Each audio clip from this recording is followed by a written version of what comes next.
এই মামলাটা অত্যন্ত একটা আলোচিত মামলা। কানাডিয়ান আদালতেও পর্যন্ত এই মামলা গিয়েছিল। কেন আলোচিত হলো? বিকজ নাইকো কেসটা বা নাইকোর যে প্রক্রিয়াটা শুরু হয়েছিল 1996 থেকে 2001 পর্যন্ত একটা পার্ট ছিল, 2001 থেকে 6 পর্যন্ত আরেকটা পার্ট ছিল। তো মামলার দেশনেত্রী বেগম খালেদা জিয়ার মামলার নাম্বার ছিল 20, আর শেখ হাসিনা ওয়াজেদ পলাতক ফ্যাসিস্ট রেজিমের প্রধান, তার মামলার নাম্বার ছিল 19।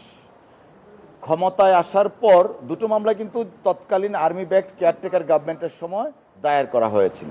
অবাক করার বিষয়, তৎকালীন সময়ে দুর্নীতি দমন কমিশন শেখ হাসিনার বিরুদ্ধে যে স্টে ছিল সেই স্টেটার বিরুদ্ধে আপিল পর্যন্ত করে নাই।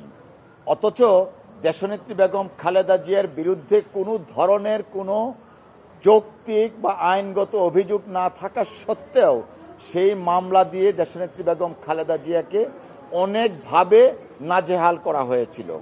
আমরা বারবার আদালতে এসেছি এবং এসে শেখ হাসিনার মামলার পার্টটা যে স্টে আছে সেইটাও মহামান্য আদালতে দেখিয়েছি, কিন্তু দুঃখজনকভাবে আইনের শাসন ছিল না এবং এটা একটা পলিটিক্যাল স্কিম ছিল, যে কারণে দেশনেত্রী বেগম খালেদা জিয়ার মামলাটা চলমান ছিল। On the other hand Sheikh হাসিনার মামলাটা স্টে করা ছিল। বেগম খালেদা জিয়ার বিরুদ্ধে কোনো অভিযোগ নাই। তিনি প্রধানমন্ত্রী হিসাবে পলাতক শেখ হাসিনার যে কাজটা ছিল নাইকো প্রজেক্ট, সেইটাকে শুধু অব্যাহত করেছিলেন। কিন্তু তারপরেও চোরে না শুনে ধর্মের কাহিনী, দুর্নীতি দমন কমিশন তৎকালীন সময়ে ছিল বিএনপি দমন কমিশন, তারই ফলশ্রুতিতে মামলাটা চলমান ছিল।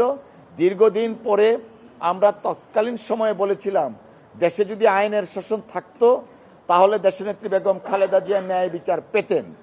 আমরা মনে করি দেশনেত্রী বেগম খালেদা জিয়া আজকে এই রায়ের মাধ্যমে, খালাস পাওয়ার মাধ্যমে আমরা মনে করি তিনি ন্যায় বিচার পেয়েছেন।